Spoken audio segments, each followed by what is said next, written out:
Alors, voilà. Voilà, attendez, j'ouvre tout ça. Et il faut aussi... J'ai fermé l'article, évidemment. Oui, d'accord, le Figaro. J'ai pris des articles de droite et tout, hein, vous allez voir, ça va être formidable. Écriture inclusive, le Sénat adopte une proposition de loi pour l'interdire. Bon, alors c'est pas dit que ça va être adopté par l'Assemblée nationale, mais juste, je me disais, allez, petit moment Sénat. Après des débats très animés, donc vraiment le Sénat, c'est avec nos impôts, hein, tout ça bien sûr. Après des débats très animés qui ont ravivé le clivage gauche-droite, les sénateurs ont voté ce texte qui permet d'interdire l'utilisation de l'écriture inclusive dans un large panel de documents. Alors, littéralement 1984, pour le coup.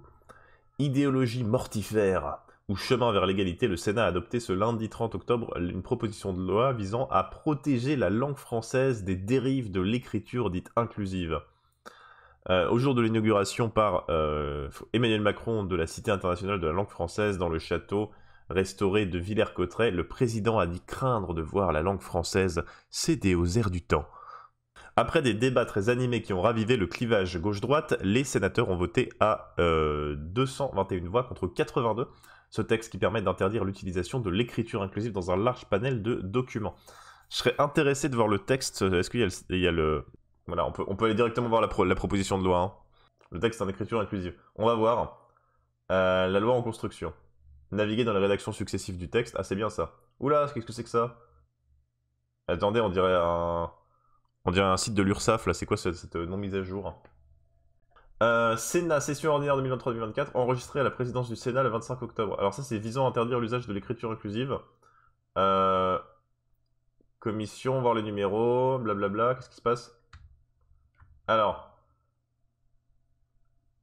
c'est tout? C'est pas très long, attendez. Est-ce qu'il y a un truc en bref, là? Description en vigueur. Il n'y a pas grand-chose, hein, comme truc. L'essentiel en PDF. Ok, on va lire ces deux trucs, hein, bien sûr. Très bien, ça va être bien, vous allez voir.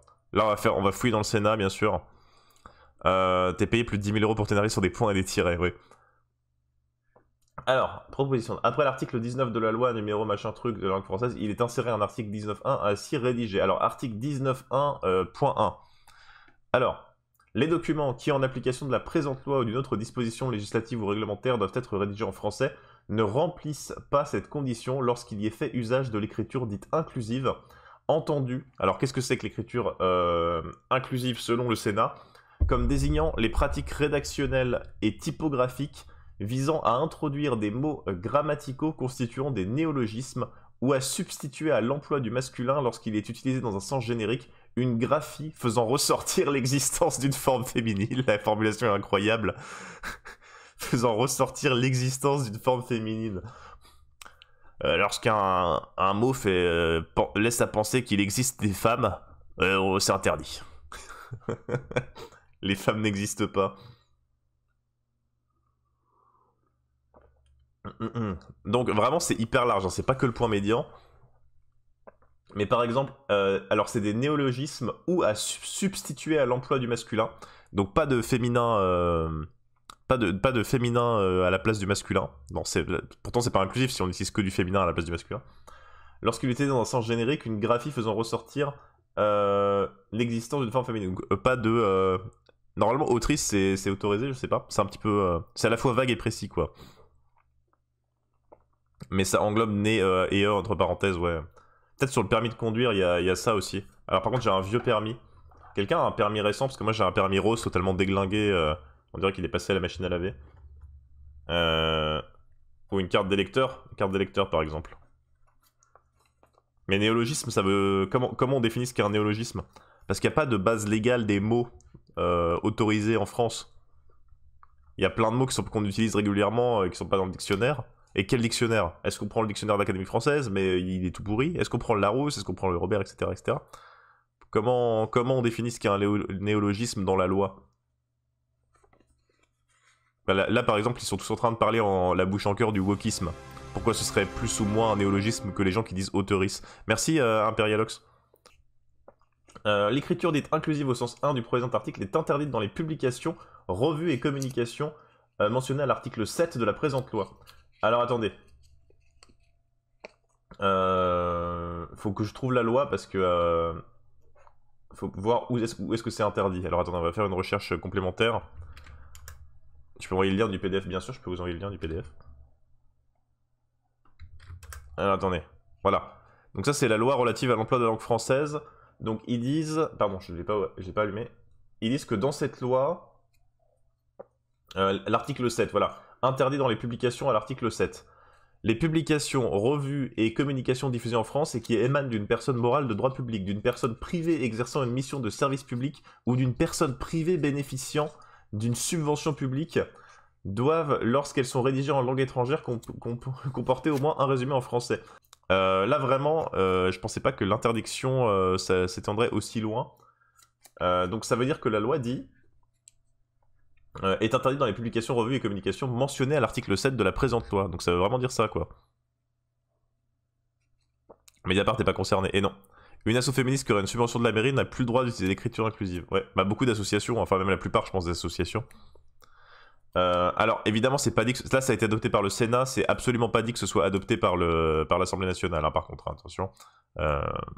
Là, c'est le Sénat qui est composé essentiellement de vieux LR. Même chez les macronistes, je suis pas convaincu que ça fasse consensus.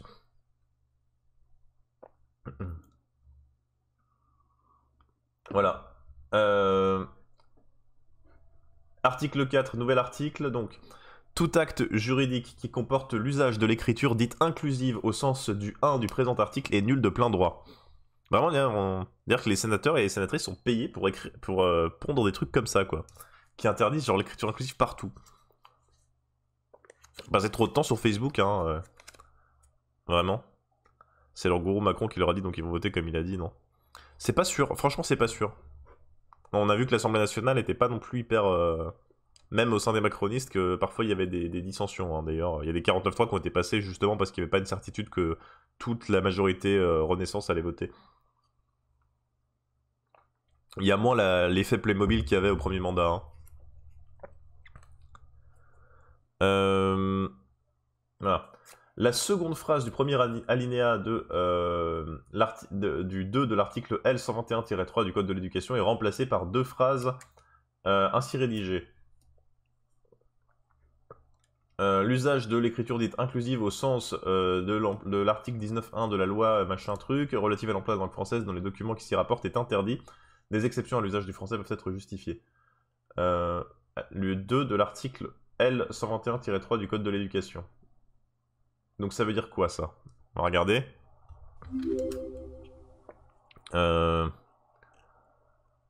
Article 121-3 du Code de l'éducation. Et donc ça c'est ça. Voilà. Et là ils disent que le premier alinéa du 2, donc c'est la langue de l'enseignement d'examen et des concours ainsi que les tests et mémoires est privé d'enseignement et le français. Et donc ils remplacent le premier alinéa en disant que dans l'enseignement également, donc ils veulent interdire la langue, l'écriture inclusive, pardon, dans, je rappelle, les publications, revues et communications diffusées en France qui émanent d'une personne morale de droit public, d'une personne privée exerçant une mission de service public ou d'une personne privée bénéficiant d'une subvention publique doivent donc voilà, c'est les gens à qui ils veulent interdire l'écriture inclusive. Ils veulent interdire l'écriture inclusive dans l'enseignement.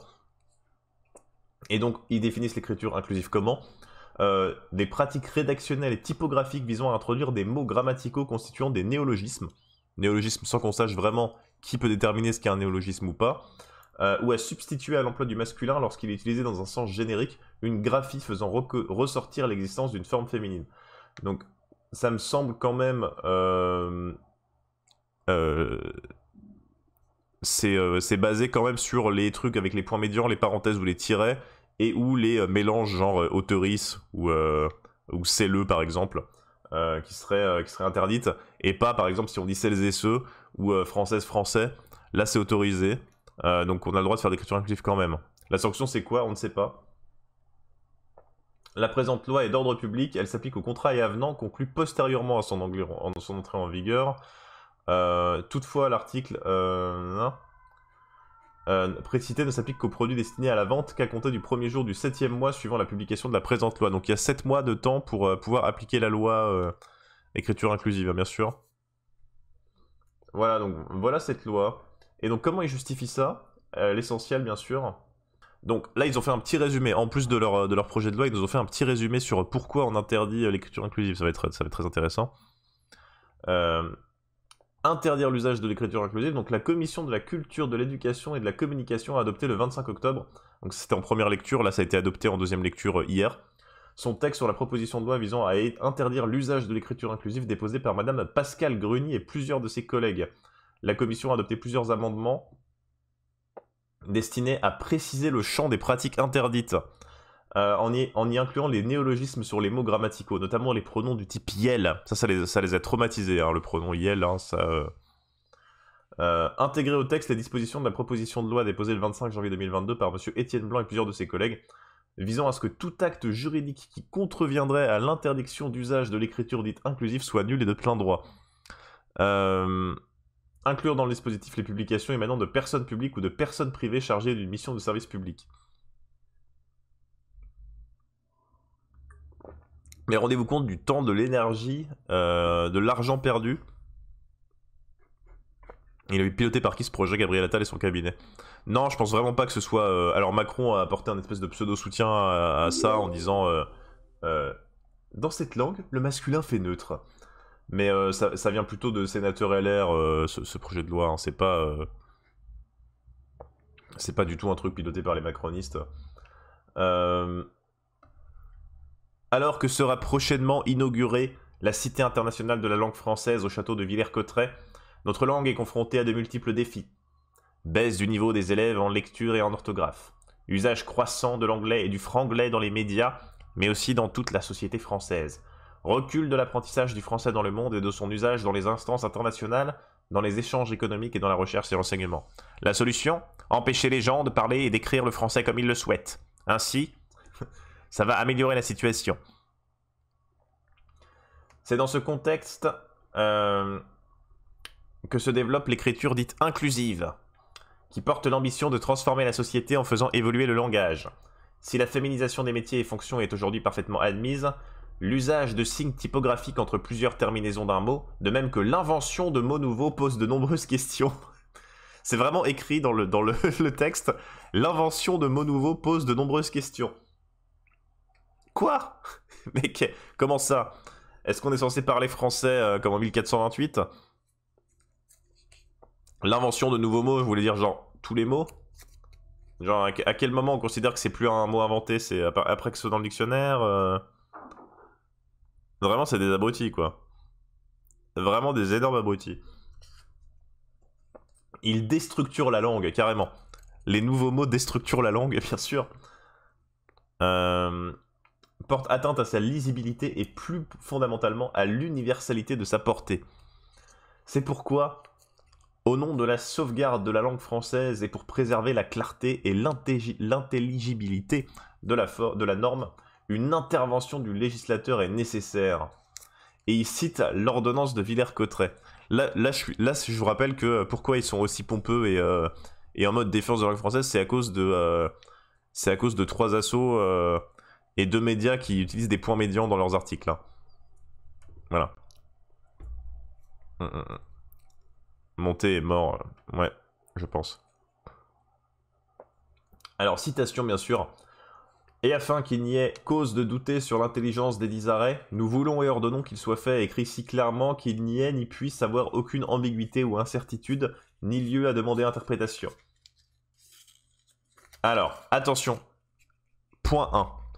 Écriture dite inclusive. Ils disent toujours écriture dite inclusive. Hein. Ils disent pas écriture inclusive parce qu'ils n'ont pas envie de dire que c'est inclusif, quoi. Ou novlangue excluante. Alors, à chaque fois on va le redire, mais relire 1984, bien sûr, la novlangue, on est plutôt avec la novlangue dans ce que fait le Sénat en interdisant des nouveaux mots, vu que la novlangue c'est une diminution du champ de la langue et une diminution du nombre de mots, justement, pour réduire l'espace de pensée dans 1984. La novlangue, c'est justement que les mots sont vidés de leur sens et qu'il y a de moins en moins de mots. C'est pas inventer des mots, c'est le contraire de la novlangue. Relire Orwell, j'ai envie de dire. Mais vraiment, et pas relire Orwell comme Elisabeth Lévy, quoi. Le relire vraiment.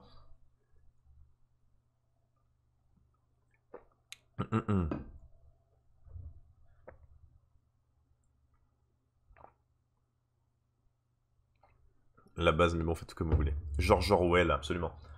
Des pratiques qui se développent rapidement. Les pratiques de l'écriture inclusive sont diverses et non stabilisées, donc c'est pas vraiment un vrai truc. Dans une première exception qui se pratique depuis des décennies, la féminisation du langage vise à y rendre la présence des femmes plus visible.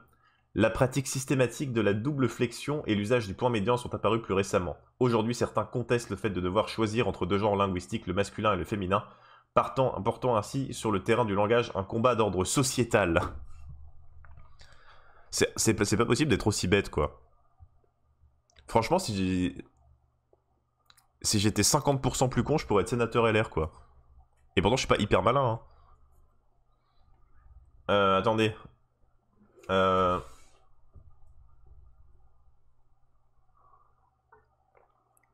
C'est vraiment extraordinaire. Attendez.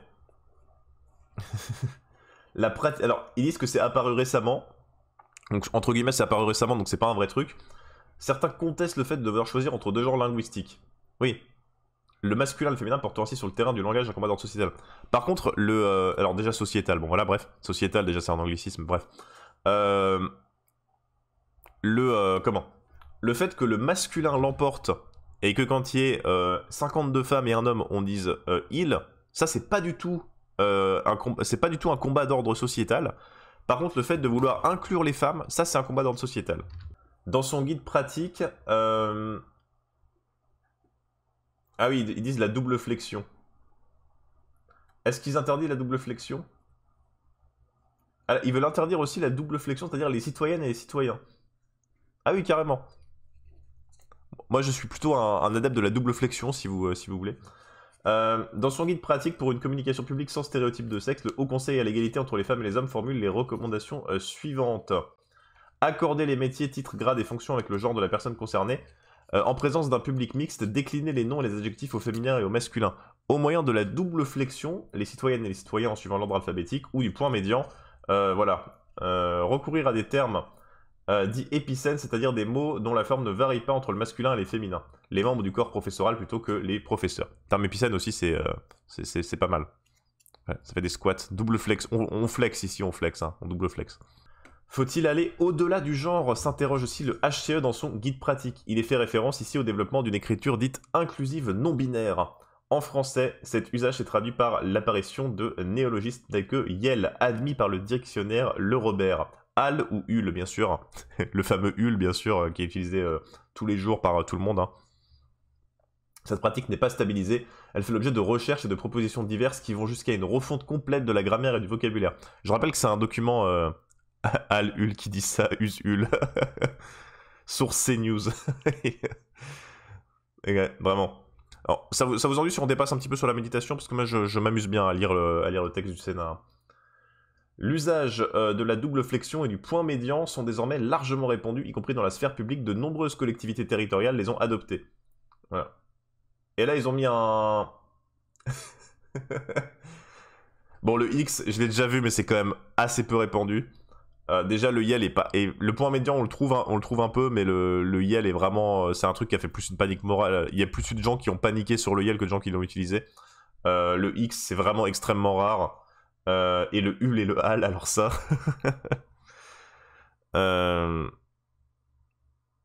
Ils prennent pour acquis des pratiques marginales, oui c'est ça. Bah, c'est ce que dit Monté, il avait fait une vidéo sur l'écriture inclusive et il disait ça en gros, il disait c'est des pratiques marginales en fait, même pour les trucs les plus... Le Yel a tilté la droite.